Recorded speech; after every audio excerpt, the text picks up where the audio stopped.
paghihintay, nahimukin pa, pilitin pa ng tadhana.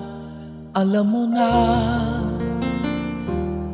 kung bakit nagkakaganyan, lumulutang nasasayang ang buhay mo at ang ibinubulong ng iyong puso.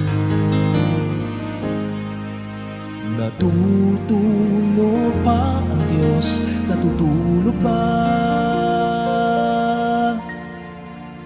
At ikaw ay